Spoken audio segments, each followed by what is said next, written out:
Kun sagalee bilisummaa Oromooti.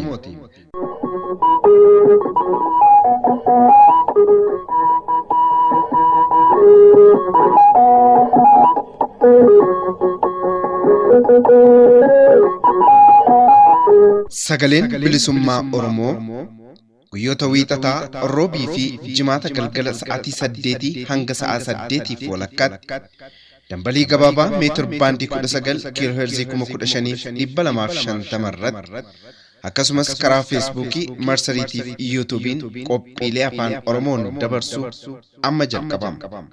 Kun sagalee bilisummaa Oromooti.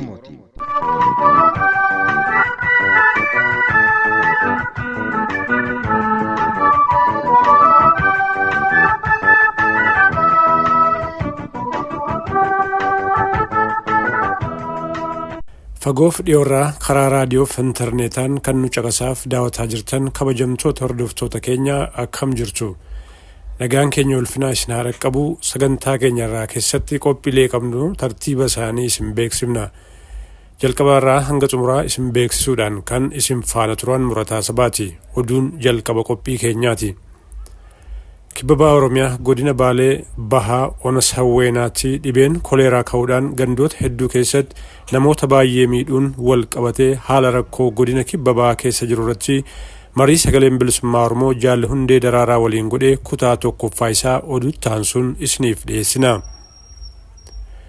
Maayii irratti ajjechaa jumlaa godinoota Oromiyaa keessatti deemsifamaa jiru ilaalchisuun ijoo dubbii adda bilisummaa Oromootti bana baasee fi deebii gama mootummaa fi dhaabaan jiru irratti hundaa'uudhaan marii SNN Dr. Dassaalany Guyyoo waliin godhe irraa kan fudhanne kutaa jalqabaatu dhiyaata. Haga maayyii nu faana ta'a oduun kunooti.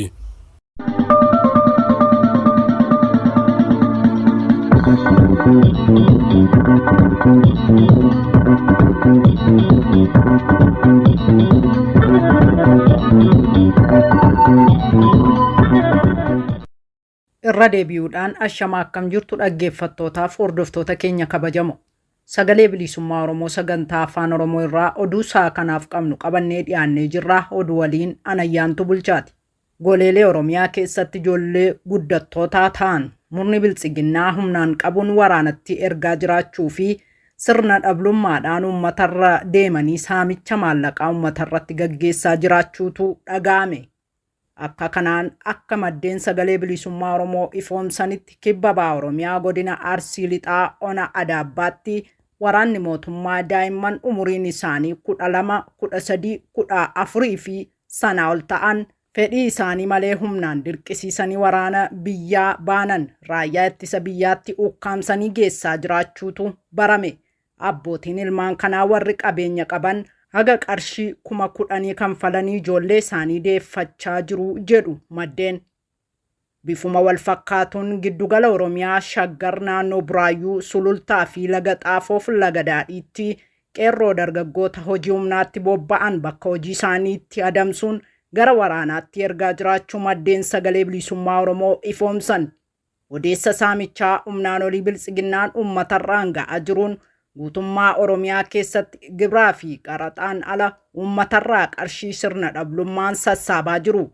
Kanneen sirnaan ala hin kaffalluu jedhan ati miseensa waraana bilisummaa Oromootittiin jechuun humnaan qabanii mana hidhaatti darbataa jiru. Akka kanaan Kibbaba Oromiyaa godina Arsii Lixaa Aanaa Adaabbaatti bulchaan godinichaa baajata onichaaf nuuf ramadame gahaa hin qabnu kanaaf nu gargaaruu qabduun ifatti manneen amantii onoota Adaabbaa jiranitti xalayaa barreessuun qarshii miliyoona 1 ol argamsiisuu qabdu jechuun nu iraarsaa jiraniin maddeen komii qaban sagalee bilisummaa Oromootti himan.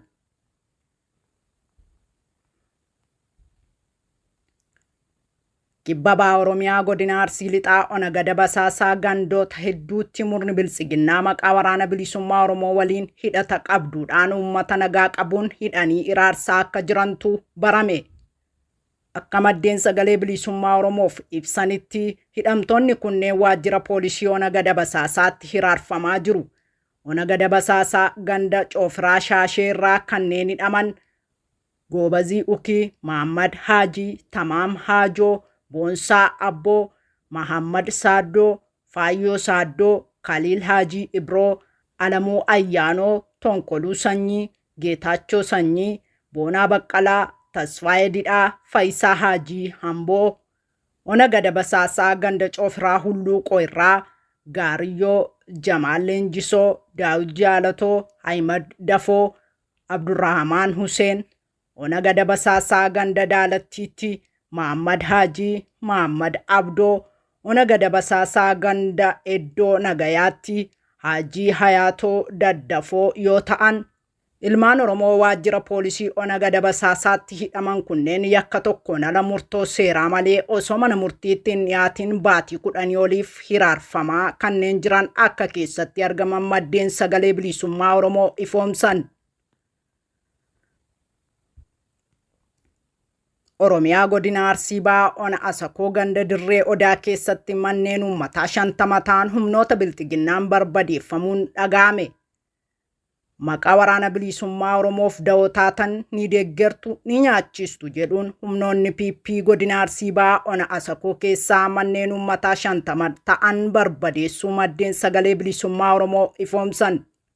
Kana malees onichumatti dargaggoo Tolaa Huseen jedhamu immoo ajjeesuun awwaalchallee dhorkaa turuus himan maddeen. Jiraattota qe'ee isaaniirraa buqqaasuun qabeenya uummataallee saamaa jiraachuu hidhattoota sirnichaas dabaluun himan. Namoota manneen isaaniirraa gubatan keessaa ka maqaa arganne Tolaa Huseen Agaatee, Gadaa Saafanoo, Kadiroo Jiloo, Haajii Hasan, Kadir Hasan, Hawaasoo Bariisoo, Abbuu Gadaa, Jamaal Abdallaa, Haajii Jiloo, Ibroo Jiloo, Asanoo Bariisoo, Guutoo Badaa, Dittaa Badhaasoo, Tolaa Guutoo, Badhaasoo Hasanoo, Saadiq Amanoo, Mahammad Amanoo, Kadir Sheek Mahammaduu, Jamaal Hasanoo, Jamaal Waaqoo, Sultaan Kushaa, Mahammad Daadhii, Haajii Godaanaa, Haajii Huseen, Maammaa Ismaa'il, Idrisoo Elemoo, Maammaa Boruu, Huseen Kadiroo, Roobaa Jiloo kanneen jedhaman keessatti argamu. Haaluma wal fakkaatuun godina Baalee onoota garaagaraa keessatti maqaa waraana bilisummaa Oromoo deeggertu jedhuun raayyaan ittisa biyyaa jiraattota irraan dararaa dhaqqabsiisaa jiraachuu odeessi arganne ifa taasisee jira. Godina kana keessaa onoota akka Diinshoo, Gobbaa fi Agaarfaa keessatti maqaa hidhata waraana bilisummaa Oromoo wajjin qabduun jiraattota ba'aa gala dhorkaa jiraachuun waraana sirnichaa barameera. Haala kanaan muddee 11 bara 2023 irraa qabee ona Gobbaa ganda Seeyimaannaa Sochoo keessaa hidhattoonni PP namoota 100 lakkaawwaman qabuun mana hidhaa magaalaa Gobbaatti hidhanii dararaa jiraachuu odeessi sagalee bilisummaa Oromoo dhaqqabe ifa taasisa. Magaalicha keessattis maqaa sakatta'insaan uummata dararaa jiraachuu fi namoonni hidhaman jiraachuunis himameera. Ona Diinshoo ganda Aydaa keessatti manneen jiraattotaa hedduun gubamuu fi namoonni hidhamuu akkasumas ona Agaarfaa ganda Odaa Caffoo fi Harroo Godaa irraayis namoonni hedduun hidhamanii murtii malee mana hidhaa keessatti dararamaa jiraachuu maddeen oduu sagalee bilisummaa Oromoo ifoomsan. Oduu xumuraatiin Yuunivarsiitii Dambidollootti barattootaaf barsiisonni qaama PP'n ukkaanfamuun hidhamaa fi achi buuteen dhabamaa jiraachuun himame. Barataa Iyyoob Fantaawunii fi Taamiraat Dhugumaa wiixata darbe jechuun muddee 11 bara 2023 mooraa yuunivarsiitichaa keessaa hidhattoota PP'n qabamuun iddoon geeffaman hin beekamin jiraachuus dubbatu maddeen. Muddee 11 bara 2023 ganama humnoonni mootummaa mooraa seenuudhaan barataa joornaalizimii waggaa lammaffaa Iyyoob Fantaawun reebicha ulfaataa irratti raawwachuun qabanii deemuu kan himan hiriyoonni isaa bakki geessanis kan hin beekamin ta'uu dubbatu. Guyyuma sana galgala barataa joornaalizimii waggaa 3ffaa Taamiraat Dhugumaa ukkaanfamee fudhatamuunis dabaluun himameera. Muddee 15 bara 2023 galgala barataan biraa Lataa Teewodiroos jedhamu mooraadhuma keessaa humnoota mootummaan qabamee fudhatamuus dabaluun himan. Itti dabaluun yuunivarsiitii Dambidollootti barsiisaaf qorataa akka ta'e Sanyii Kabbadaa Waaqayyoo fi hojjetaaf konkolaachisaa moorichaa akka ta'e Amaanu'eel Fiqaaduu ka jedhamus humnootuma sirnichaan qabamanii hidhamuu dabaluun ifoomsa. Odeessi kun gochaa qaama piippiin barattootaaf barsiisota moorichaa irratti raawwatamaa jiru kan balaaleffatan barattoonni moorichaa haala kanaan wabii jireenyaa waan hin qabneef barnoota itti fufuu hin dandeenyu jechuun wiixatarraa kaasanii barnoota dhaabuus ifoomsa. Maddi oduu kun qondaalli dhimma waajjira bulchiinsaaf nageenyaa godina Qellee Wallaggaa obbo Tasammaa Waariyoo kamisa dabree mooraa yuunivarsiitichaa seenuun yuunivarsiitiin kun nuun waan hoogganamuuf yeroo feenetti seennee tarkaanfii barbaanne fudhachuu dandeenya jechuun barattootatti dhaadachuus maddi oduu ifoomsa. Haalli mooraa sana keessa jiru ammallee yaaddessaa ta'uu fi barattoota doorsisuuf adamsuun itti fufee jiraachuus himama. Egaan dhaggeeffattootaaf hordoftoota keenya kabajamoo fi jaallatamoo sagalee bilisummaa Oromoo sagantaa afaan Oromoo irraa oduunsaa kanaaf qabannee dhiyaanne kanumaa gaammaatii qophiilee afaan faana bu'aa.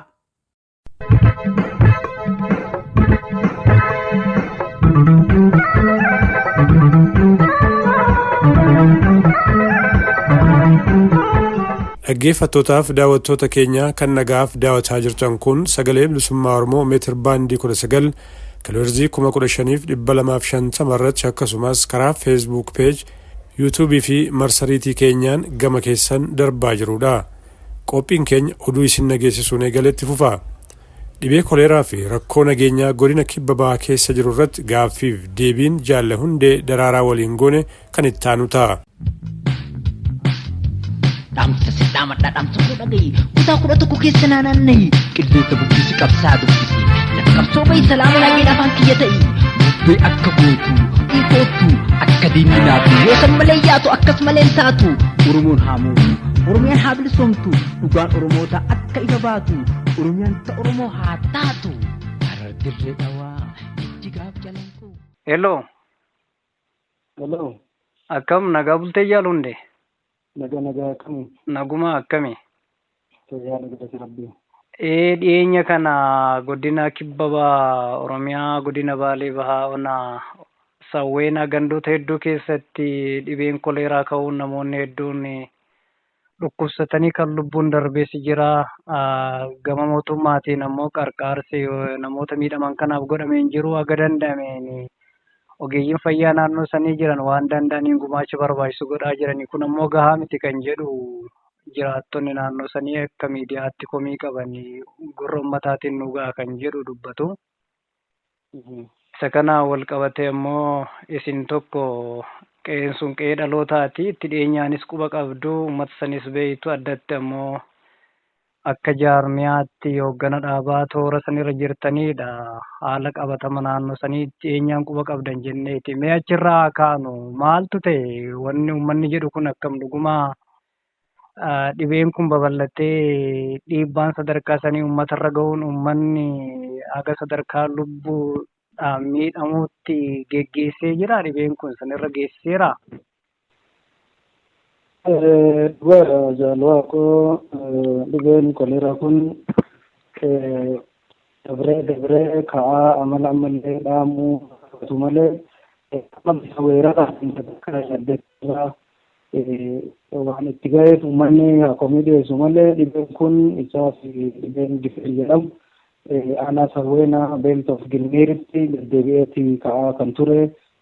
Ammas waan sanirraa addaatii miti kana mootummaanis odeeffannoo qaba jedhee tamanaa akka mootummaa federaalaatti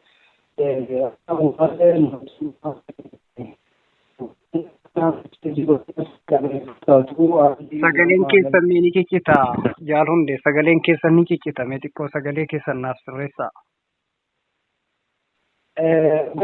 Amma gama dhugaadha haalli naannoo san jiru akkuma amma siin jechaa ture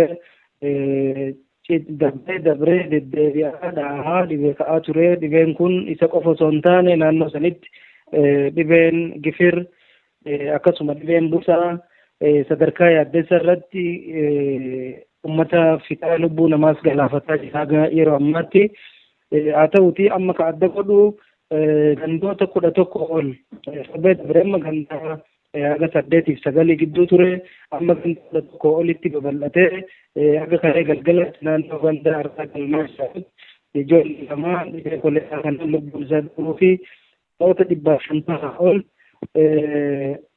buufata fayyaa miicaa addeellee fi magaalaa hadaatti walitti qabanii akkasitti ogeessonni fayyaa yaalaa jiranitti kan quba qabanu haa ta'u malee akkuma atuu jette dhibeen akkana yeroo ka'u waan gandaa fi agartee yookaan godina Baalee Bahaa qofa miidhuu miti miidhaa garaagaraa kan biyyattii kanarratti fidu sadarkaa biyyaatti sadarkaa naannootti qabaata haa ta'u mootummaan isa kana yaada keessa galchee yookaan uummanni kun uummata keessaa dhalatan waan ta'eef saba kiyya jedhanii yookaan uummata bulchanii ittiin gartee aangoo isaanii ittiin dheereffataa jedhan waan garaagaraa irraa funaannataa jiran isaan tahuuyyuu irraanfatanii uummata kanaaf yaalli tokkollee yookaan birmannaan tokkollee yookaan dhibee kanaayyuu ittisa duraa jalqaba godhuu miti egaa dhibeen kun babal'ate akka aanaalee biraatti aanaalee ollaatti hin ceene godhuurra dhibeen kun yeroo ammaatti beeltoo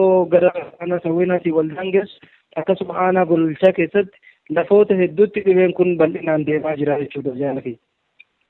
Ayyee dhugaadha. Addatti immoo naannoon kun hagaan quba qabutti naannoon kun naannoo gammoojjiiti. Gammoojjii Baalee keessatti argama. Naannoon kun akkuma beekamu ho'isaa taree darbee qaala'insa jireenyaatiin wal qabatee uummanni keenya haala ulfaataa keessa jira. Kanaaf namni bahee akka barbaadetti iddoo barbaade dhaqees wal'aansa gahaa argachuu hin danda'u. Kana uummannis kan jedhaa jiru kanuma shuunfalkaa wal fakkaatuun kanaan duras rakkooleen fakkaataan akkasii naannoo san keessatti ka'e uummanni gurraa dhaamolee fa'aatti ka'e achiyyuu namni hedduun baqatee gara as dalloo mannaa fi naannootti akka qubatee quba qabnaa. Haalli fakkaataan akkasii dhibeen fakkaataan akkasii biyya kana keessaayyuu Oromiyaa keessatti iddoo garaagaraatti yeroo inni babal'atee mul'atu argina. Amma Boorana keessatti bara darbe keessa hongee wal qabatee rakkoo fakkaataa ture. Bara kana keessa lixa Oromiyaa godina Wallaggaa lixa onoota akka Beegiif Qondaalaa keessatti dhibeen fakkaataan akkasii dhibeen koleeraa fi dhibeen busaa daraan babal'achuun lubbuu namoota hedduu gaaga'ee isa kanaaf ammoo silaa jalqabatti uummataaf birmatee rakkoo uummatarra ga'e kana furuu fi furmaata waaraa laachuu kan danda'u qaama mootummaadhaaf hin jedhu aangoo polotikaa dhuunfatee biyya bulchaa turedha. Sun ammoo hungooni san cinattu ammoo inni ijoollee garaagaraa bifa garaagaraatiin dhufanii gargaarsa nuuf gochuu jiran yeroo itti danqanii gargaarsi yeroo nu dhaqqabuu dhabuurraa kan ka'e lubbuun namaa akka hin taanetti badaa jirtutu ture kan jedhu jiraattonni yeroodhaa gara yerootti komii dhiyeessaa jiru. Ammas komiidhuma fakkaataadha kan amma godina Baalee ona Sawweenaa fi naannootti ta'aa jirutti uummanni kan dubbataa jiru. Kanaaf mee akka namatti dhiyeenyaan quba qabuutti rakkoo uummatarra gahaa jiru kanaaf falli maali jettanii yaaddu? Tarii mootummaan dhuguma humna ittiin gargaaruu dhabeeti moo sababa dafanii rakkoo akkasii furuudhaaf isaan hin kakaasne wayiitu jira. Akka namatti dhiyeenyaan quba qabdanii beektaniitti kanarraa maal nuun jechuu dandeessu dhaggeeffattootaaf daawwattoota keenya. Galatoom jaara kiyya gaaffii bareedduudha.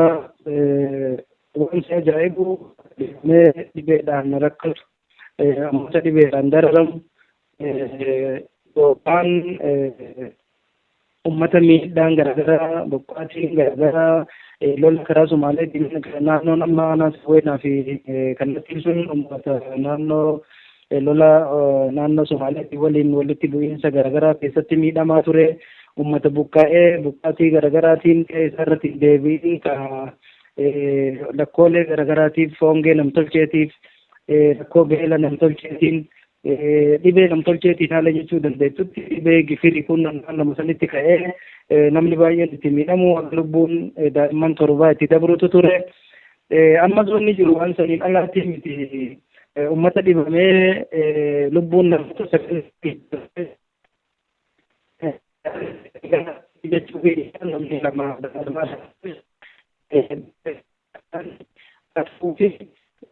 koleeraa kan ittisuu yookaan lubbuu uummata kana baraaruu yookaan fayyaa uummata kanarra xiyyeeffachuu dhiisee mootummaan ganda gandaan nama 8 waraanaaf akka kennu isa cinaatti immoo inshuraansii fayyaa jedhaniiti qarshii 2,000 fi wayi akka muratan akkasuma milishaa fi leenjiiwwan garaagaraa jedhanii mallaqa horii gurgursiisanii uummata qonna hin qabne uummata hongeen itti jiru uummata dhibeedhaan sardame kanarra saamiinsi bifa garaagaraatiin deemaa jira jechuudha.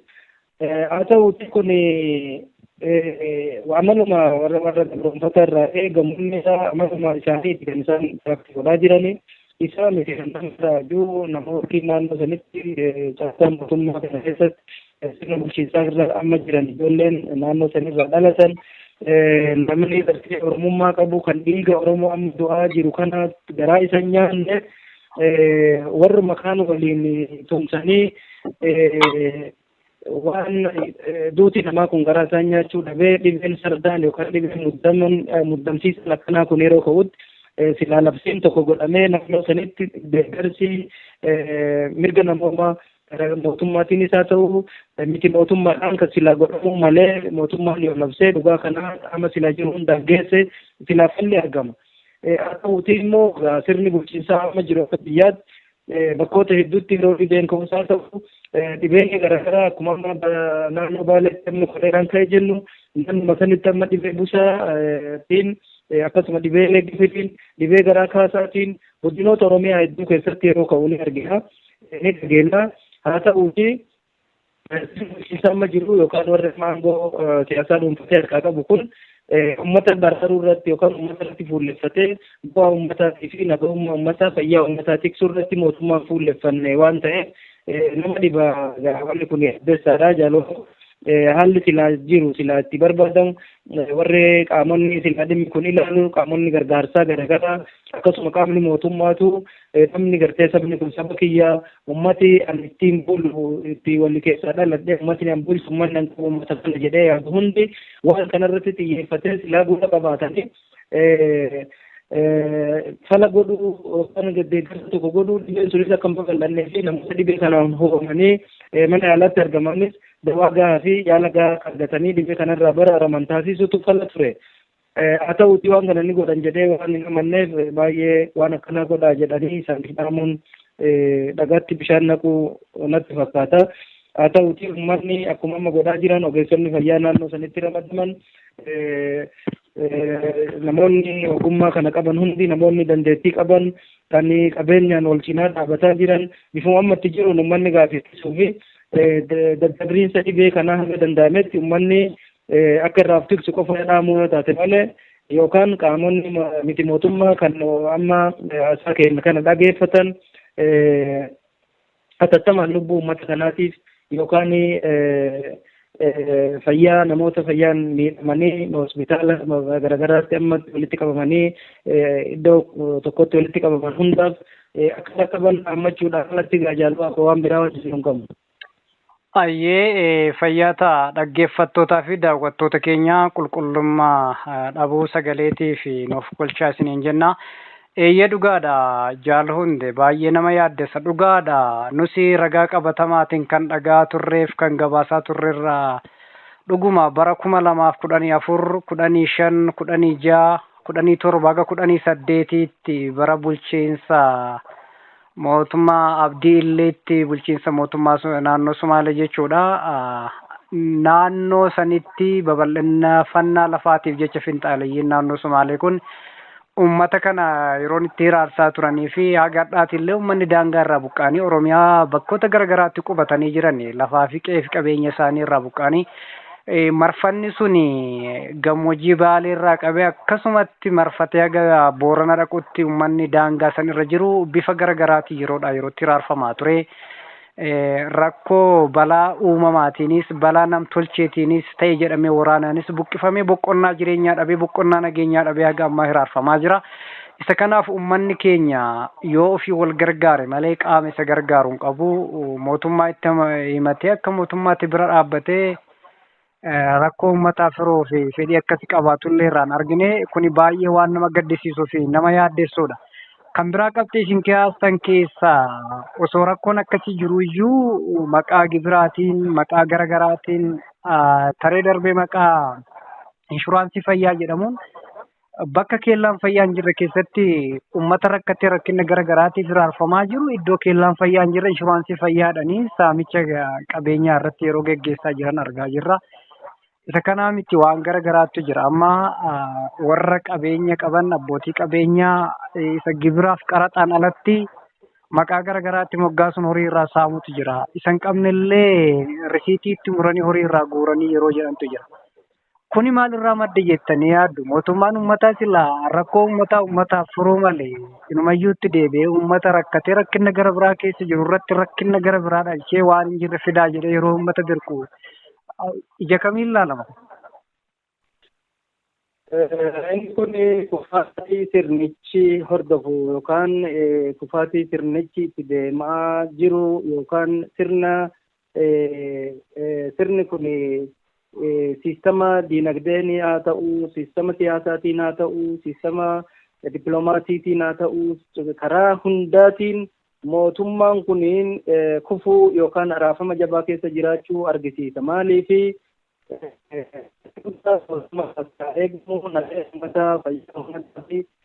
mirga bulchiinsa jedhu sana eeguu fi kabachiisutu irraa eegama. Haa ta'u sana gochuu dadhabuurraati mootummaan bakkoota istaabilitaa yookaan bakkoota xiqqoo tasgabbii itti qabu irratti naannolee wanni isaa haala itti gibira guuruu hin dandeenye keessatti seenee caasaa isaatiin wal diigee rakkoolee garaagaraa keessa mootummaa lola Oromiyaa irratti waggoota 5 oliif labsee waggoota 2 dura immoo TPLF waliin lola jabaa keessa ture. Qaamota silaa jiru hunda dabree caasaa isaa hundaanuu mootummaa wal lola keessa jiru jette waan soba ta'uu miti. Kuni sistema sirnichi kun hordofaa jirutu sadarkaa kanaan isa ga'ee jedhee amana. Maaliif akkuma atuu jettee rakkoolee jirtu irratti rakkoolee jirtu furuu osoo hin taane rakkoolee jirtu irratti rakkoo dabaluu rakkoolee jirtu san ammoo ka'umsa godhatee madda galii taasifatu sirna barbaadutu jira biyya kana keessa. Rakkoolee Oromiyaa keessatti uumaman furuur rakkoolee Oromiyaa keessatti uumaman bifa silaa mootummaan tokko ummata waliin furatutti yookaan qaama poolitikaa biyya kana keessa jiru waliin furatutti osoo hin taane rakkoolee biyya kana keessatti uumaman loloota biyya kana keessatti uumaman yookaan haalota biyya kana keessatti uumaman hundaayyuu madda galii godhatu mootummaatu mul'ataa jechuudha. Isii kanattu si oolchee waan adeemsa kanattu babal'atee hardhas wanni amma naannoo sawweenatti uumamee lubbuun namoota itti gaaga'amaa jiru cinatti dhiisanii inshuraansii fayyaatiin akkasuma immoo gargaarsa waan garaagaraatiin jedhanii uummata nagaa saamuun uummata jireenya akka jibbu taasisuun kunniin adeemsuma sistema sirni kun ittiin deemmatee rakkoolee uumaman madda galii taasifatu waan jedhu hordofuu isaatirraa kun maddee jechuudha. Kanaaf uummanni falli biraan jiru sirni gabroonfataa akkuma reef jettee TPLF illeen aga APRDF waliin ta'anii biyya kana bulchaa turan yookaan immoo dargiinis Haile Sillaaseenis gibira dabaluudhaan uummata miidhuu, gibira dabaluudhaan aangoo isaa dheereffatu, gibira dabaluudhaan meeshaa waraanaa ittiin bitatu, diroonii waan garaagaraa humna waraanaa ittiin leenjifachuu fi caasaa mootummaa tiksuu ittiin jabeeffatuun waanuma sirnoonni kallee irra dabranii dhufan waan ta'eef waan haaraa miti. Haa ta'uuti kan nama gaddisiisu haala yeroo ammaa kanatti deemaa jiru rakkoolee qaala'insa jireenyaatiin wal qabatee dhibeelee garaagaraa kan dhufee fi rakkoolee nageenya biyya yookaan Oromiyaa keessa jiranii wal qabatee Oromoon Oromoof yaaduu dhabee namoonni aanaa san keessatti sirna bulchiinsaa keessatti hirmaatanii jiran uummata isaan keessaa dhalatan saniif yaaduu dhiisanii daa'imman akkasitti dhumtu san dhibeedhaan dhumtu san beelaan dhumtu san gadadoo fi buqqaatii garaagaraa uumaniin sirni kun uumeen buqqaatii uumamte san akka meeshaa itti godhatanii isatti fayyadamuudhaan isaan sana waan sana madda galii godhatuun sirna yookaan amma adeemsa sirnichi kun amma ittiin deemaa jiru waan ta'eef kanarraa madda wanni biraa takka illee hin jirtu jaalati. Dhaamsa sidhaamadha dhaamsa kudha gahi kutaa 11 keessa naanna'ii qilleensa bubbisi qabsaa dubbisi lafa qabsoo bahi salaama laggeen afaan kiyya ta'i bubbee akka gootu dhiifootu akka diiminaatu yoo san malee yaatu akkas malee taatu Oromoon haa mootu Oromiyaan haa bilisomtu dhugaan Oromoota akka ifa baatu Oromiyaan ta Oromoo haa taatu Harar dirree dhawaa Jijjigaaf Calanqoo Walchiroo Finfinnee Waacuu fi Dangaggoo Daarii fi Fatiitiin Miccataa fi Hirnaan keessa naanna'ee lafa qabsoo teennaa Kobbichaa fi Jaarsoon Bikkee fi Carcariin Baroodaa fi Dooguun Meetoo fi Dadariin Qobboo Kaarramallee Albarkatu Watarii Alammayaaf Qarsaa Baroodaaf Dabbasuun mee itti naa gorii Ejersaaf Dhiirariin Oborraa fi Habroon Awwaareef Dhattachaan Malkaa Bal'oo Gooroo Gaara Mul'ataatiif Daaroo Laguu Booraa Yaajaaf Asabootii Awwadaay Machaaraa Barii fi Kittoo Booluu fi Laankinaa Durbaaf Kunnii Bookee Dhibbuu fi Darfonaa Shiiramuuf Waaqenaa Walcabbee Aannanii Machallaaf Masalaa Wal Burqaasaawwanii Mi'eessoof Harmayaa Baddannoof Tirtiraa Galamsoof Baddeessaa Wal Dirree Xayyaa Bubbisi salaaman ajin arsiinaa dubbisi Dhiiraaf isa gureen maraaruuf boqqojjii asallaa fi roobeen hin dubbisne wajjin Arbaa guuguuf bunaa gololchaaf tollee Mal'oon biyya gootaa seeruu fi aannoleen Itayyoo fi gurumbee abboomsaaf sammaariin Dhummugaaf haliilaa hin cinnee jabalmoo dhumuree keessa mammarame Suutii Aminyaa fi Shirkaan Iyyoo fi galuun Siree fi Raarbaleen akkam nagaa jirta Awwaash mata haaraan irra sii mammaraa Kofadee fi lemmuun Dodota Muneesaa Siraaroof Nageelleen Du'aayiif Asaasaa Adaamii Sheetosaa Shaashamanee Butaa Laangannoof Shiriqaa Shaallaaf Abiijataa Daakii Gambal Kaakkaa Kubsaa fi Honkooloo Gaalamaa fi Duubuu Waabii fi Cilaaloo Bubbisi salaaman ajin baaleen naa dubbisi Hasaasaa fi Saqaan Butola akka camaan Hiraroof Hadaabbaa way garambaa diimaa Washaa fi Harannaa Gundaa fi Wargoonaa Koteeraa fi Kotoo allummaan ol yaana Birbirsaa fi Haqoon Odaa Caffoo buuna Allooshaaf Rariitta Sobbaa fi Saymannaa Diimshoon Otuu fuuna Amma akkam jirti Qorsoon Durwaa jirti Xoosineen biqilti Faabii Deesseen Sochoo fi Shaggaaraan Seemijaaf Raabanuu Murtichillee Gaaraa Farmaamiddaa Kaasoo fi Shakmaraa Baamuuf Siinjambayii Abba Keeduu Maansoof Abba Karaa Mana koo Kaqaraa Dawaadinaaf Booqaan Hommaan keessa looyii Agaafiyyoof Alii Roobeen Gobbabbayii Ganda Qabsaayotaa keessa naanna'ii Ilaanaa Dhattayii Daggaaf Sheetanii Hadaabbaa Qaramshiinet Qilloon Faasila Allooshee Sura Gammaa Xaajjaa Dagaanuuf Kadduu Daawweef Illaata Waajituuf gochuun Soqittoon dubbisaa Gosimannaa Awsiinchoo Machamannaa Caatimannaa Xaxeebuuf Hagaallaan Waamulluuf Waltimannaa Wagaamsoof Saduuro akkam nagaa jiru Wacabbaa Maagidaa Wayraasaa Hambaqaa Daararaa fi Hawshuun Wala Sheellee Dhaqaa Shaayyaa fi Kabiiraa Ilmoof Alamganaa Bullaa fi Itayyoo Qurxubaa Qixalee Tulluu Xoosin Saree Shiraarnaa Bu'iree Yeroo fi Hambeentu Dambalee Gaasaraa Bololtaa fi Lissuu Oborraa fi Jaarraa Abbuu fi Shawwadee Soolee fi Hamiidaa Alaageef Saambituu Iluudhaa fi Waadaa Hambalaa Taawuloo Munaamunoo Foorraa Shanakkaaf Sinaanaa Dhoorinoo fi Waarraa Sinaanaa Shananiif Shaalloo fi Gamooraa Salqaa fi Maliyyuu Burqaaf Booroo Baanaa Malkaa Buttaa Jeenaa Odaa keessa Loona Walta'ii Atootaa Qarree Ardaa Karree Bu'i Laga Fardaa Karra Maganiitiin Godee Naannoo Naree Baay'oof Dadalaa Inniiriif Lubeenaa Raayituu Fafattuu Fasasaa Dijiddaa Aloolaa Gaafannaa Hacacaa fi Dooftii Baalleef Qacamsare Sawweenaaf Sakiinaa Dadalaaf Dagalee Suuf Morhudduuqaa Dirree Anaajinaa Habal Qaasimiif Dhaamoleen Dubbisnaa Gololuuf Billiqaa Naanna'ii Hadaa keessa naanna'ii Dubbisimee Addaan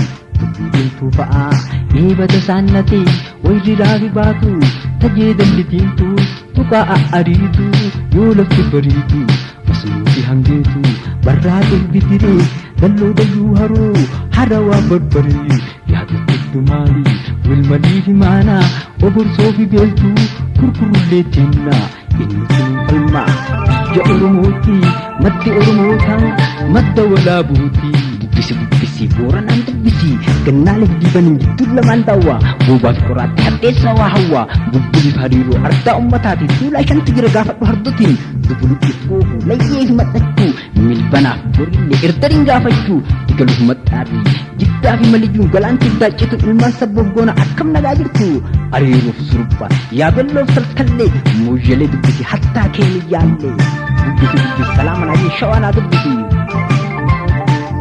Amboofi jibaatiin walisoof gudariin hammayyaaf salaaleen fiichee qaancoommadii olotaaf hadaamaa bushooftuuf sulultaan keessa naa marmaarii ichaa fi tuulama galma oromootaa finfinnee dhabootaan mee itti naa gorii keessa naa dabarii bubbisi wallagaan dubbisi dimbii fi naqamteen shaampuudhaaf horroon hiiramuuf jiddaan qillamii fi mantiin qilxuun kaarraa jirta Yofi asoosaa eegii fi kuburii aayiraa guddisoo dambi doolloo gorii bubbisi jimmaa abbaa jifaar iluu abbaa booraa salaama naa jedhiin gorii naa dubbisi aggaaroof sokorruu mattuu fi baddallee bunteetiin bubbisaa bidee baaroonillee bubbisi salaama naa jedhiin walloon naa dubbisi kamisee fi daawwee harxummaa fi baatii raayyaaf qobboo qaalloo midhaaf debinyiiti ati kombolchaa hamma daseetitti eenyutu nuun falmaa biyya oromooti bubbisi salaama naa jedhiin sidaama hojii gorii naa dubbisi shakkisuuf adoola biyyatti biqaaye biyya oromoota rabbumatu faaye gammadi oromoo rabbuma sii ta'e kanaaf namni hunduu biyya tee dharra'ee fudhachuuf garra'e hin tuusisin ati oromiyaan teeti ta oromootaati si sobdi ormiti biyya tee fudhachuuf sillee gabroonfachuuf sobdee si marmiti booda si mormiti bubbee akka gootu woo akka dimnaatu yoo san malee yaatu akkas maleen taatu oromiyaan haa mootu oromoon haa bilisoomtu dhugaan oromoota haa baatu oromiyaan ta oromoo haa taatu oromiyaan ta oromoo haa taatu. Hordoftoota keenya mariin kun kanaan hin xumuramne itti fufa isaa sagantaa keenyatti aanu keessatti qabannee dhiyaanna. Dhaamsa si dhaamadhaa dhaamsa koo dhagayi kutaa 11 keessa naanna'ii qilleensa bubbisi qabsaa dubbisi lafa qabsoo bahi salaama laageen afaan kiyya ta'i bubbee akka gootu dhiifootu akka diiminaatu yoo san malee yaatu akkas maleen taatu oromoon haa mootu oromiyaan haa bilisoomtu dhugaan oromoota akka ifa baatu oromiyaan ta oromoo haa taatu harar dirree dhawaa ijjigaaf jalanqoo. Daawwattootaaf dhaggeeffattoota keenya qophii keenya xumuraarra geenyee jirra. Mari'ee senneen Dr. Dassaalany Guyyoo waliin godherraa kan fudhanne kutaan jalqabaa kunooti.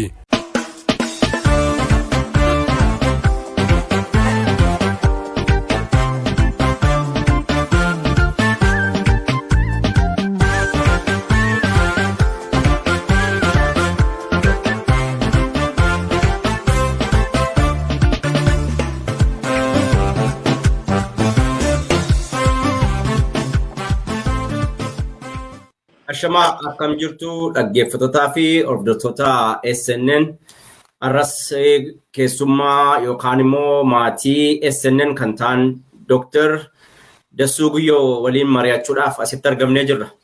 Haala nuti irratti mari'achuudhaaf deemnu haala ajjechaa suukanneessaa jumlaan Oromiyaa keessatti sirni Abbaa Irree Abiy Ahmed aangoo fi qawween of harkaa qaba jechuudhaan uummata nagaa jumlaan ajjeesaa jiru irratti Addi bilisummaa Oromoos ibsa baasee ture karaa sirna Abbaa Irrees immoo dubbataa kominikeeshinii naannoo Oromiyaa kan ta'e Haayiluu Addunyaadhaa deebii inni VOA'tiif kennee fi akkasumas sabquunnamtiin adda bilisummaa Oromoo Jaallammii Gammachuus gaaffiif deebii VOA irratti kennan gidduu isaaniitti akkamitti lachuun isaanii waan rakkoo fi quuqama saba isaanii irratti dubbatan irratti kaafnee haalleen Oromiyaa keessatti deemaa jiraniif ajjechaa jumlaa deemaa jiran kan walumaa galattu maaltu dudduuba kanaa jira mootummaan Abbaa Irree kunis maal gochuuf uummata nagaa ajjeesa ka jedhu ayyuu Oromoo barsiisaa yuunivarsiitii kan ta'an Dr. Dassaalany Guyyoo wajjin mari'achuu dhufneera. Baga nagaan dhuftan Dr.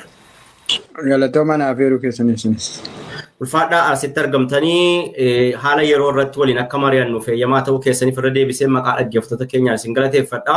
Mee asumaan gidduu kana guyyaa kaleessa ibsa bahe tokko agartanii jirtu addi bilisummaa Oromoo ibsa bal'aa waan hedduu of keessaa qabatu keessumaa yeroo ammaa kanatti Oromiyaa bakka hundumaa kutaalee Oromiyaa hundumaa keessatti ajjechaan ilmaan Oromoo irra gara jabinaan raawwatamaa jiru wal qabsiisee ibsa bal'aa baasee jira. Ibsa kana isinis dubbistaniittu walumaa galatti ibsa kana yeroo laaltaniif haalli Oromiyaa keessa deemaa jiru gabaabaatti maal fakkaata asirraa jalqabna? Hayyee galatoomi bilisummaa. Dhugaadha amma wanti biyya sana keessatti deemu ibsa sana duwwaa irraatiin osoo hin ta'in wantumti ta'aa jiru karaa adda addaa bahu baay'ee sadarkaa yaaddessaa fi baay'ee yaadumallee irratti dubbachuuf waan namatti ulfaatutti deemaa jira. Kun immoo lafumaa ka'ee wanta har'a jalqabe miti karoorfatamee wanta sagantaa siyaasaa PP keessaa jalqabbiidhuma PP'n gaafa jalqabdu 2018 irraa yeruma jalqabanii kaasanii sagantaadhuma akka sagantaa siyaasaa tokkotti kan isaan Oromoo irratti baafatan keessaa nama hidhuu inni jalqabaa nama hidhuudha namni akka waliin geenye gochuudha organizationii yoo jiraate organizationii bittinsuudha dhaaba siyaasaa yoo jiraate dhaaba siyaasaa bittinsuudha mana irratti cufuudha nama mana cilaatee fi mana harka hidhuudha nama kireessellee nama laate miti namuma kireessellee mataasaa hidhuudha kun jalqaba akkasitti jalqaban achi dabarsanii maal godhanii namoota ajjeesuutti ce'ani ajjeechaatti ce'e ajjeechaan kun ni jalqabaa kan isaan itti xiyyeeffatan qeerroo bilisummaa Oromoo ijoollee sochii keessa turte isa kana ajjeesanii ishee qabatanii miseensa godhatanii faayidaatiin qabanii ishee qabamuu didde garuu hin ajjeesanii hin ari'anii mana hidhaallee yoo gashanii mana hidhaatti baasanii immoo ajjeesutti kan. So sadarkaasaa suuta ol guddifachaa deemani hammeenya isaanii cimsachaa deemanii qeerroon bilisummaa Oromoo inni isaaniin afaan itti haqatanii mooksanii ummata kana siniin ceesisa siniin gaha ani ilma abbaa gadaati ilma haadha gadaati ufiin jedhanii namuma karaa mana abbaa gadaa darbeen beeknetu akkas jedhee kashalabbeen diyaasporaa kana keessa jirtus itti jajjee akka nama waan murteessuu dandeessu mootummaan kun mootummaa Oromooti jettee nama afaan Oromoo dubbatu kana uumanii tooftaa tarsiimoo impaayera Itoophiyaa Oromoo irratti qabdu warri Oromoo taatee impaayera Itoophiyaatti madaqxe isaaniif harkaaf ulee taatee uummata keenya irratti roorroo amma sadarkaa kana gahuutti akka gahuuf karaa banan irraa ka'ee jechuudha. So ibsi amma adda bilisummaa Oromoo baase kuni ibsa baay'ee gadi fagoodha. Ibsa qorannoo irratti hundaa'edha immoo jettee miti. Oduun namoonni callisanii waan adda addaa bocanii baasanii miti. Kun gadi fageenyaan qoratamee karaa adda addaa karaa miseensaas karaa hawaasaas karaa adda addaan gadi fageenyaan wanta ta'e guyyaa guyyaatiin nama meeqa takka du'e nama meeqa takka ajjeefame nama meeqa takka hidhame nama meeqa takka buqqa'e nama meeqa takka dararame kana hunda gadi fageenyaan aanaa godina Oromiyaa hunda kan hafe hin jiru amma gujiitii yoo kaate kibbarraa yoo ka'e gujiitii maaltu akka ta'e nama akkamii takka du'e ganda akkamii keessatti nama meeqa Booranatti nama meeqa Harargeetti naannoo ancar gubbaa qorichaa ancar qorichaan jedhamu tokko achitti wanta ta'e Harargee keessatti Baalee keessatti amma immoo Arsii keessatti warri miidiyaan dubbates jira warri miidiyaan hin dubbannes jira. Warri miidiyaan dubbate keessa kan namni baay'eedhaan recently beeku wanta Baddalleetti ta'e wanta Arsiitti ta'e wanta Wallaggaa naannoo Horoo Guduruu fi Baha Wallaggaa jedhamee beekamu isaan kana ta'uu danda'a. Isaan kun miidiyaarra jiruuti. Warri miidiyaarra hin jirre kanayyuu dabalatee baase adda bilisummaa Oromoo aanaatiin naannoo Baddalleetti aanaa Cawaaqaa keessatti maaltu akka ta'e dirooniitiin na uummata ammamii akka dhume Horoo Guduruu keessaa aanaa Amuruu keessatti bakka specific place agamsaa jedhamutti maaltu akka ta'e Adda bilisummaa Oromoo kan inni baase keessa uummata Oromoo Gojjam keessa Buree irratti illee wanta ta'e. Amma namni Oromiyaa ala kan jiru Oromoon akkam akka dararamaa jiru Walloo keessatti wanta ta'aa jiru kana hunduma gadi fageenyaan baase. Maqaa namoota addee qabu jira, ganda isaa qabu jira, lakkoofsaan qabu jira. Kun baay'ee ibsa bal'aadha waan ta'eef wanta illee haalamuu hin dandeenye adda bilisummaa Oromoo ufiisaayyuu miseensi isaa hidhamaa rakkachaa dararamaa jala ajjeefamaa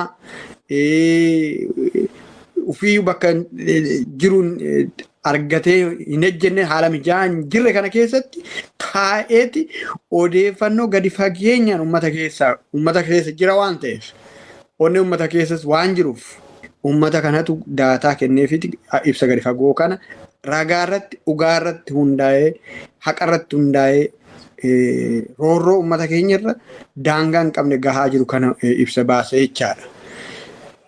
Inni kun ani akkuma kanaatti gabaabsee himuu barbaada malee baay'ee bal'aadha. Yaa ulfaadha wanti as keessatti kaafamee naannoo Bunnoo Beddelleetti Oromiyaa gara dhiyaa keessatti gara Dambidolloo keessatti namoonni waldaa keessa turan karaa gara ana kutaa Dambidolloo keessa kan jiru namoota waldaafaa keessaa namoonni turan akka qabamaniiti ajjeefaman as keessatti illee ibsamee jirama isinuu kaastaniittu naannoo Arsii keessattis akkuma kanadha giddu galeessallee akkuma kanadha walumaa galattuu bakki ajjechaan ilmaan Oromoo irratti hin geeffaman hin jiru ji'a tokko keessa qofaatti gara nama 150 oliitu akka ajjeefame humna abbaa irree kanaan gochasuu kanneessan akka ajjeefames keessatti tuqanii jiru kun lakkoofsa callisee miti lubbuu namaatu darbe lubbuu daa'immaniitu darbe lubbuu hayyeewwanii fi hawwaniitu darbe qe'ee namaatu diigame kanaaf gochi suu kanneessan akkasii ilmaan Oromoo irratti raawwachuun hedduu nama gaddisiisa mee kanaan wal qabatee VOA'n galgala kana dubbata adda bilisummaa Oromoo sabquunnamtii adda bilisummaa Oromoo Jaallammii Gammachuus dubbisanii jiru akkasumas immoo kominikeeshinii naannoo Oromiyaa kan ta'an Haa'iluu nama jedhamu tokko dubbisanii mee jechuma isaaniirraatii sagalee kana dhageenye seenaanuu hin dubbata waan ta'eef lamaanuu uummataaf dhaabbatanii jiru jedhaniiti dubbatu inni kunis uummataaf hin dhaabbadhee jira jedha inni kunis uummataaf hin dhaabbadhee jira jedha dhugaan eessa akka jirtu mee walumaan dhaggeeffanname.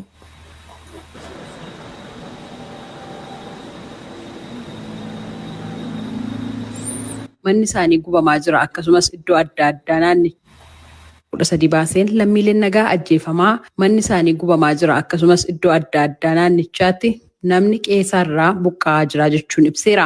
Paartichi gochaalee namoota nagaa irratti raawwataman jechuun ibsa isaa keessatti tarreesseef humnoota nageenyaa mootummaa itti gaafatamaa taasisee jira. Obbo Lammii Gammachuu itti gaafatamaa hariiroo uummataa adda bilisummaa Oromooti. Qabxiin ijoo ibsichaa murni biltiginnaa uummata nagaa ajjeesuu, mana gubuu, hidhuu, iraarsuu akkuma bu'uura qurxummicha dhabamsiisuuf galaanicha gogsuu jedhan sana tooftaa ittiin galaanicha gogsan irratti akka hojjetaa jiran kan agarsiisu dhumaatii tibbana golee Oromiyaa bakka adda addaatti waraana bilisummaa Oromoo ni soortan ni deeggartan jedhanii uummata meeshaa maleeyyii bakkaa bakkatti ajjeesaa karaa adda addaa odeeffannoo caasa qabnuun qulqulleeffannee ibsa kana baasuudhaaf dirqamnee jechuudha. Dubbi himaan mootummaa naannoo Oromiyaa obbo Haayiluu Addunyaa dhimmoota paartichi ibsa isaa keessatti kaase ilaalchuudhaan sagalee Ameerikaaf deebii kennanii jiru. Ibsa shaneeti. Shaneen immoo shoror keessaadha. Shoror keessaan kun immoo lammiilee nagaa irratti ajjeechaawwan garaagaraa Wallaggaa hanga Arsiitti, Booranaa hanga Shawaa Kaabaatti kan raawwatuu fi lammiilee nagaa ajjeesee mootummaatti ajjeesee kan jedhu ololanni gaggeessuudha waan ta'eef qaamni maqaa ati qaba caqaste sanaan ibsa baases qaamuma shaneeti jechaadha. Haleellaa lammiilee. Itti deebina. Kan Jaallammii Gammachuus dhaggeessaniitu sabquunnamtii adda bilisummaa Oromoo Haayiluu Addunyaas wanta ni jedhe dhaggeessaniitu. Mee yeroo lamaan isaanii kana dhaggeeffattanii jarri kun lamaanuu siyaasaa uummataaf dhaabbannee uummataaf qabsoofna jedhaa jiru. Inni tokko mootummaa of harkaa qabaa. Inni tokko immoo mootummaa ta'uudhaaf tattaaffii godhaa jira. Mee as keessatti yeroo lamaan isaanii dhaggeeffattan haala akkamiitiin lamaan isaanii ilaaltu Jaallammiitii fi Haayiluu Addunyaa? Ilaali amma kun amma qabsoo Oromoo fi Itoophiyaatu walitti dubbachaa jira beeki. Oromoo fi Itoophiyaatu haasaa waliin argatu haasaa waliin hin deemu. Itoophiyaa impaayerri Itoophiyaa gaafuma ijaaramtu ani yeroo baay'ee irra deddeebi'ee jedheera. Impaayerri Itoophiyaa gaafuma ijaaramtu soba ijaaramte jibbiinsa irratti hundoofte. Sobni takkaa jalqabe jennaan amma fe'e suphitu soba ta'uurraa hin hafu. Sobuma ta'eeti wal horaa deema. Amma kuni guddisa Itoophiyaati. Guddisni Itoophiyaa immoo sobarratti ijaarama faayidaa irratti hundaa.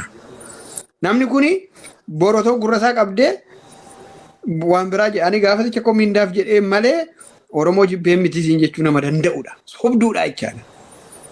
Sobuu dandeenyaan ati wanti ati Itoophiyaa ta'uuf jalqaba sobduuma ta'uu qabda. Kana na agarsiisan ni jalqaba. Ati ani nama Itoophiyaati ufiin jetta taana you have to tell that you are a liar. Sobduudha jechaadha. Itoophiyummaa sana ofitti fudhattee ati taanaan soba sirriitti hin beekaa akkatti soba bareechee hin beekaa jettee himachuu qabda jechaadha. Kwantiin lammiin hime kan nama gaddisiisudha. Dhugaadha. Dhugaa kana haaluu hin dandeessu. Lubbuun nama tokkoo salphaa miti beeki.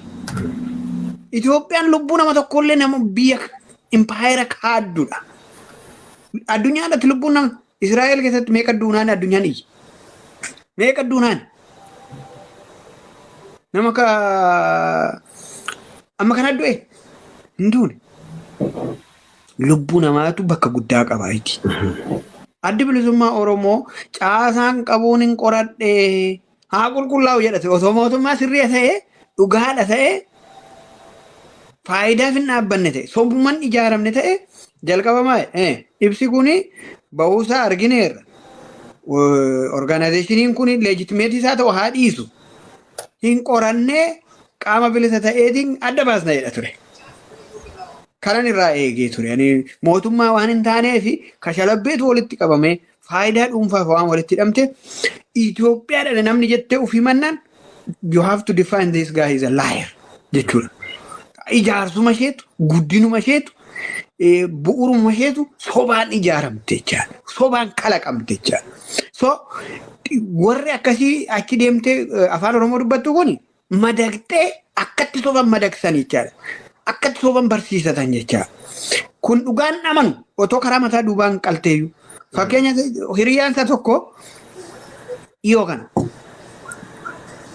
Kanaan duulli lammiin impaayera sanaa ta'anii afaan Amaara ta'anii Amaarummaa himatanii Oromoon jaallatan. Ishuma opiidiyoo ofiin jettee isaan madaqsatanii guddifatan saree isaanii sanayyuu Oromoo jettee afaan Oromoo dubbannan hin jaallatan. Garuu Oromoo saalfachaa ta'u turan dur sittin amma 2018tti saalfachaa dubbatu sodaachaa jechuudha. Hin sodaatu. Namni jalqaba Oromoo akka tuffatamu akka sobamu akka gad aantummaatti ilaalamu namni hojjete garee nama sadii ATM jedhamtu tokko. Ishiin kun immoo isaan jala deemte korojoo baattee deemaa turte. Namni amma haasatu kun. ATM sana keessaa gurbaarra engadda qala qabanii abaaboo godhan gaafa ajjeesan abaaboo godhanii nutti deebisan kana PP kan lafa qabsiise nama taa'ee danda'a jedhamu. So maaliif maqaa nama kanaa kaasise? Namumti jalqaba Itoophiyaadhaan Itoophiyaaf hin dhaabadha jedhu ani sobaafan dhaabadhaa siin jedhee sitti meera. Maal isaati irratti yeroo guddaa. Kanaaf namni kuni tokkoffaa seeruma hankeenya jedhanii ittiin bulaa jiran sana boordii filannoo qabanitti galmaa'ee organizaashinii jiru. Haasaa ishii isa arrabaa ittiin muudamte. Adda bilisummaa Oromoo baay'ee nama baay'eetu arrabsa. Namni baay'een hin arrabsa. Maaliif arrabsa beektaa? Addi bilisummaa Oromoo akka mootummaatti ilaalama. Dhugaadha. Dhugaa kana arrabaan moonatti fakkaata. Maaliif amallee impaayera sanaa akka sanaatti. Dhugaan sun hin socho'u. Dhagaa gaaraati. abbaan fe'e itti bu'eeti ufiisa deeme amma deemu baay'een deemesee ufuma isaa qilee bu'a. Namni adda bilisummaa Oromoo fagoo taa'ee arrabse mitiiti. Adda bilisummaa Oromoo keessa taa'ee miseensa ta'ee guddatee yaada isaa jijjiirratee adda bilisummaa Oromootti namni yaada isaa jijjiirratee adda bilisummaa Oromootti afaan darbe nama of kale argee hin beeku. Unkaan ishii akkasii Itoophiyaatti madaqxee Itoophiyaa taatee jechuun sobdee sobaan guddattee dhange'amtee jechuudha. Ishee akkasii mitiiti namoonni addi bilisummaa Oromoo keessatti qabsooma sana keessatti guyyuma lamallee haa ta'u sadillee yaada isaanii jijjiirratanii nama of kale argee hin beeku. Hin salphatee malee jechuudha. Gurbaan kun immoo dhiiga namaatiin nama taphatu. Mootummaa ofiin jedha taanaan. Dambidoolloon laala eessa akka inni jiru. Arsiin shirkaan eessa akka jiru laala. Dambidoolloof shirkaa iddoo lafa jiru laala. Isaanuu keessa qixxalamaan jiru beeka.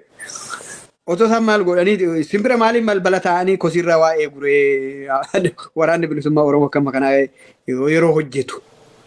Maal bulchure? Booranaati amma Salaaletti yeroo jedhu mee yaadime. Kuni karaa biraa difiitir ta'anii deebi'uma hin qabnu jechuurraa haa qulqullaa'u jechuurraa arrabsuu filate. Agartee arrabsuu filate. Shaneen arraba miti baay'ee. Shaneen kabajam. Sirna Oromoo keessatti shaneen kabaja. Sirna Gadaa keessaa bahe. Garuu wallaalaan arraba seeti. Akka arrabaatti fayyadamte arraba seeti. Abaawos shanee jetti. Kana maala kun har'a miti beeka. Kanaan dura kan jalqabee diyaasporaa kanatti jalqabee beeka. Har'a galtee isheen kaan gar tokkoon PP taatee gar tokkoon paartii biraatti galtee isheen kaan immoo kasarte akkuma gurbichi sun jedhee namichi sun kaayyoo qabaan siin jedhe 2008 irraa kaasee kaayyoon xooxeffatee jalqabaan dhaaba siyaasaa balleessuu uummata Oromoo kaayyoo isaarra jiru kana balleessuu dargaggeessa kana balleessuu waan Oromoo fakkaatu qabsoo Oromoo bilisummaa Oromoo jiru kana balleessuu waan ta'eef haan isaanitti jalqabanii maqaa isaa balleessanii ka'u. Maqaa balleessuu sobuu hidhuu maaliif birris taankis baankis harkaa qabu jedhamee haasa'ama yeroo wande birris qarshiis harkaa qabu lafni harka isaanii jira institushiniin impaayera Itoophiyaa sun harka isaanii jira. Jarri kun faayidaa irratti waan xiyyeeffataniif faayidaatiin nama qabuu danda'an qabatan isa qabuu hin dandeenye faayidaa iyyuu miti lubbuun akka hin jiraanneef hidhuu. Hidhuun immoo ciminatti fakkaata. Nama faanallee dubbatanii rakkoolee hiikkatanii isuma nyaachuu baranillee nyaachuuf miti. Kanaaf namni kuni wanta amma jecha Dambidoollootti ta'e kan fakkeenyaaf Gidaamitti ta'e mana waldaa keessatti namoota buranii nama 17 qabanii fuudhanii ajjeesan. Kana waldaanis gadi bahee adda baafatee dubbataniiru. Miidiyaarra jira kun. Kanaaf nani jimlaatti dubbate. Baddallee irratti dirooniitiin uummata gabaatti rukutame beeka. Aanaa Cawwaaqaa keessatti dirooniitiin uummata gabaatti galu. Mana barumsaatti ijoolleetti galu. Nama hojii keessa jirutu rukutame. Kuni dhidheessa keessas qabatee jira. Wanti baddallee sun eddeen tokko riippoortii ta'eera. Baay'ee nama 45 dhumeedha achirratti. 45dha miidiyaan tokko inni kan 54 inni kan 45 exact number isaa hin beekamu garuu namni waan fe'e yoo ta'u du'eera baay'eetu du'ee jecha akka baay'ee ta'e lakkoofsa guddaas akka ta'e inni kaan immoo caakkaa keessatti handhume jira baddallee fi arjoo gidduutti nama hedduutu dhume warshaa sukkaaraa dhedheessaa jedhamu naannoo sanatti godinumti rakkoo hin himanne Oromiyaa keessa hin jiru except maybe godina Jimmaa hin dhageenye godina Jimmaa hin dhageenye godinni Jimmaas miidiyaarra hin jiru malee uummanni nagaa argachaa jira jechuu koomiti. Salaalee ageessetta wanta ta'aa jiru wanti uummanni dhumaa jiru deelii ganda biratti jalduu walisollee iyyoo kana naannoo maal jedhe maqaa san irraan fadhe bakka tokko naannoo walisoo naannoo tulluu boolloo walisoo gidduutti namni meeqatu du'e. Karaa arsii kana isa kaan dhaabanii ciibsanii qanan. Kana taaktikii dhumaa lammiin illee dubbate. Itti dhufna gara lammii fi isaanii kana irra deebinee dhaggeeffanneeti mootummaan amma aangoo harkaa qabu kuni gara kamitti deemaa jira gaa qawweessa harkaa qaba jedhee nama xaa jira Biraanuu Juulaas Engaddaa diroonii kan binnuu fi akka qabannetti eenyuuf miti innis meeshaadhaa itti dhukaafnuudha akka itti dhukaafnetti nama ajjeesuudha jedhe Biraanuu Juulaa. Silaatii dirooniin saba ofii xiyyaara kaasanii saba ofii rukutuuni yakkadha. Isaan garuu sabuma bulchina jedhan nu filatanii akka isaan jedhanitti yoo ta'e bitaniiti samiif lafarraan uummata kana fixaa jiru. Mee haasaa jaallammiitii fi kan haayiluudha kan isaan viiyoo irratti kennan irraa amma kun irraa itti dabalee dhaggeeffannee walitti deebina. Illee nagaarratti raawwatame jedhe ilaalchuun ABO'n ibsa isaa keessatti mootummaa itti gaafatamaa taasise waraana bilisummaa Oromoo maqaa hin dhayin bira taree jechuun obbo Haayiluu Addunyaa qeeqaniif itti gaafatamaan quunnamtii uummataa adda bilisummaa Oromoo obbo Lammii Gammachuu yeroo deebisan.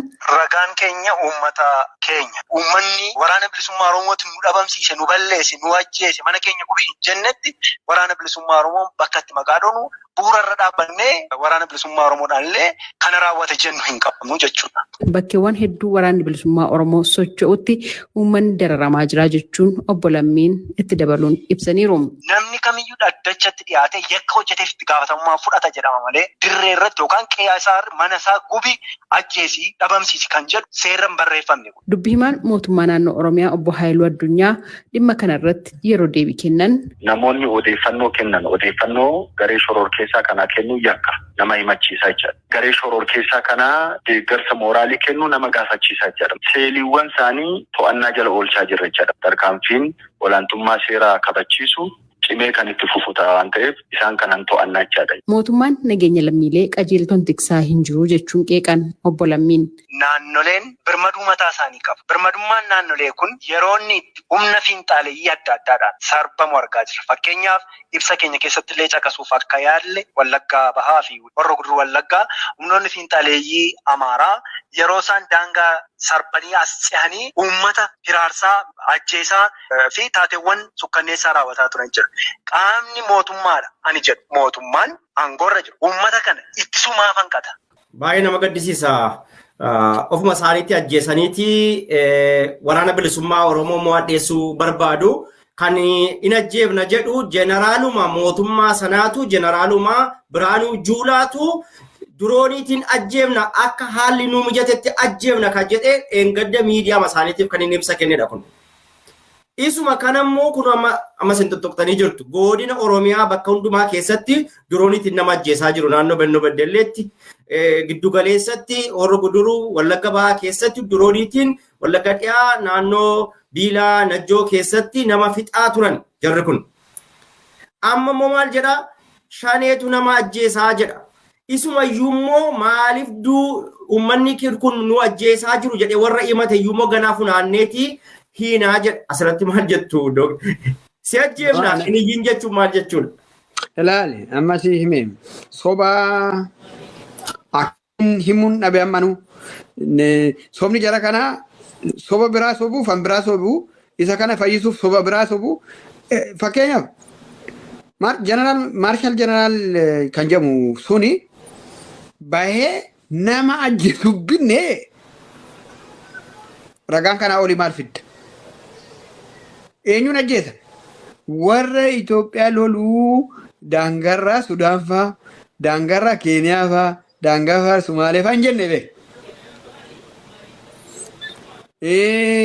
Warra isaanumtu isaan jedhaniyyuu haa fudhan. Shororkeessa isaan jedhaniyyuu isaaniin hin jenne beeku. Namuma ajjeesuuf binneedhe. Namni inni ajjeesuuf bite eenyure? Nama meeshaa hin qabne jechaadha. Nama nu jala dhaabate jedhanii shakkanii jechaadha. Qulqulleeffatanii illee miti beeku. Shanee qallabduu. Waraanichi koo waraana bilisummaa Oromoo jedha malee kanuma Oromooti. Isaan Oromoo waan hin taane of isaan ilaallatu. Isaan madaqoodha. Oromoon jedhaman isaan. Madaqoon Oromootti lakkaa'amu. Maaliif kan inni madaqe gowwaan garatti badde warra seeti waan ta'eef waan warri jedhe hundumaa gooti. Akka itti himtu garuu hin beektu. Fakkeenyaaf Biraanuu Juulaa Engadda gadi bahee diroonii kasaruu isaallee akka taase loltuun keenya baay'ee barbaadama. Isayyuu akka inni cinqama haasa'u otoo agarte sobasaa. Somni nama tuttuqa agartee akkatti haasa'an nama dhiba. Namichichi wixxisaa haasa'a. Jeneraala biyya sanaati namni isaa wal aangoo qabu tasgabbaa'ee illee haasa'u agartee ta'uudha akka inni itti haasa'u. Sun maal agarti sobaa jira namni kanaan dura loltuun impaayera sanaa gargaarsa biyyoota alaa kana waan qabduu fi kanaaf ikoonomiitti deemna waan ta'eef gargaarsa biyya alaa kana waan qabduu fi keessumaa bajeta guddaa mootummaa Ameerikaa irraa waan argattuu fi shororkeessitoota to'atta jedhamee birrii guddaatu laatamaafi. Sababa sanaaf maal godhu loltuun biyya sanaa impaayera sanaa not biyya impaayera sanaa fuudhamee naga eegsistuu ta'ee biyya adda addaatti ramadama. South Sudan, Liberia, Rwanda, Uganda, Somalia deemaa ture. Sierra Leone's deemeera, Liberia's deemeera. Loltuu impaayera sana. Maali? Impaayerri suni paaworii qabdii organizedidha jedhanii amanu waan ta'eef. Amma lolli Oromiyaa irratti erga jalqabe isaan waa inti isa maqalee sana himachuu barbaadu. Lolli Oromiyaa irratti gaafa 2018 kaasee ka'urraa the first thing Amerikaan gooten sitte droonii ishee Arbaa Minci irratti qabdi turte Amerikaan shororkeessitoota itti rukutuuf hin fudhatte.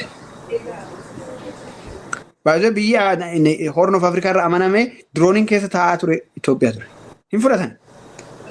Yoom jalqabe 2017 fudhatan.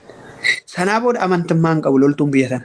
Achiyoo loltuu waraana bilisummaa Oromoo faana wal qabateen dambidolloo otoo jiranii ji'a lamatti torbee lamatti balleessinaan achi ji'a lamayyuu extendii godhanii extensionii daddabalanii otoo isaan dambidollootti eeganii dhufee karra alootti dhufeef 4 kiiloo moo bira jira. Karra aloochaan egaa isaan dambidollootti eegu inni karra alootti dhufeef karra aloochaan as kotobee faa maal faa'in sandaafaa jechuudha. Sandaafaa jira. Buraayyuu jira. Dambidolloo fi karra alloo ilaale qaama inni walirraa fagaatu. Karri alloo aloochaan egaa beekta karaa alloo yoo karaa sana jijjiru. Karaa qoree jedhamu kun hundi ufee gaafa isaan itti muddu soba akka kanaa sobuu. Isiin meeshaatiin rukunnaa jedhee dubbata namichi isaanii. Asiin immoo jara kanatti akkas godhee jedhee dubbata. Kuni itti gaafatamummaa jalaa isaan hin baasu. Itti gaafatamummaa jalaa akka isaan hin baasne immoo ragaa kan ba'e miseensa isaanii kan paartii isaanii eenyu caalaa isaaniif beeksise. Taayee danda'a tokko aramaneedhaa jedhee namichicha dubbate. Gurbaan taayee faana ture milkeessaa Dooktar Milkeessaa miidhagaa.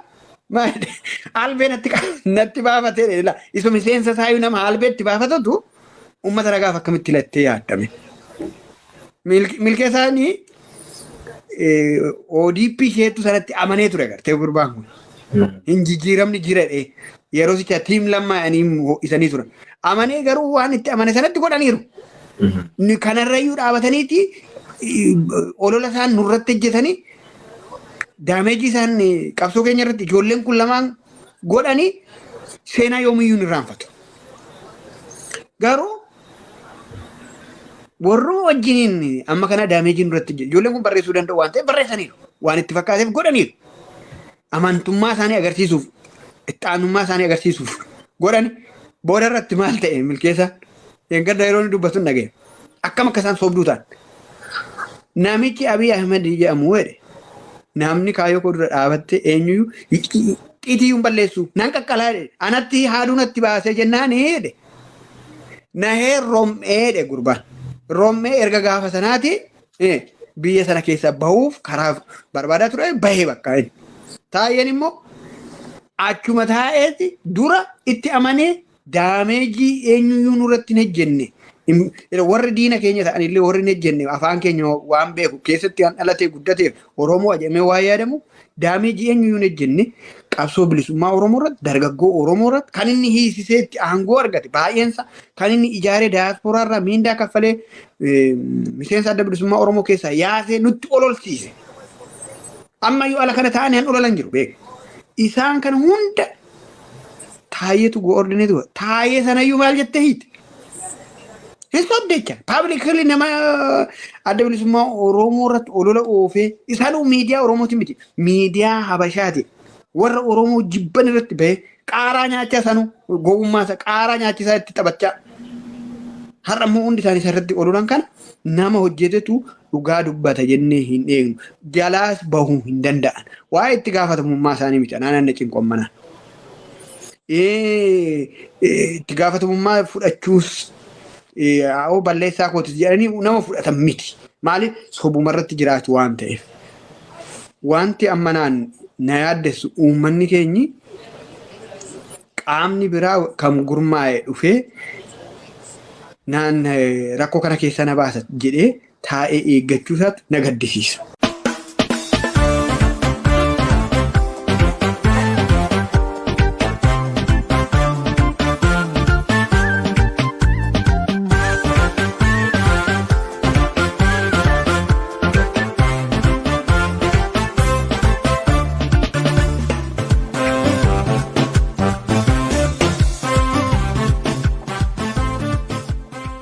Hordoftoota keenya itti fufa marii kanaa sagantaa itti aanu keessatti qabannee dhiyaanna.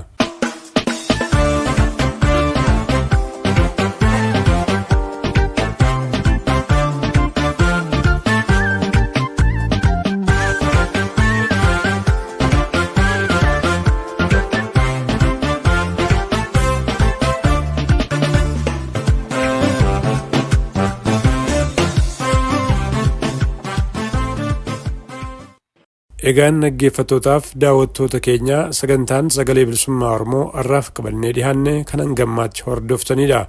Nu waliin turtanii hanga dhumaatti waan hordoftaniifis galatoomaa isiniin jenna. Sagantaa saabaa Oroobii dhufuun hanga walitti deebinutti nagaan nuuf tura.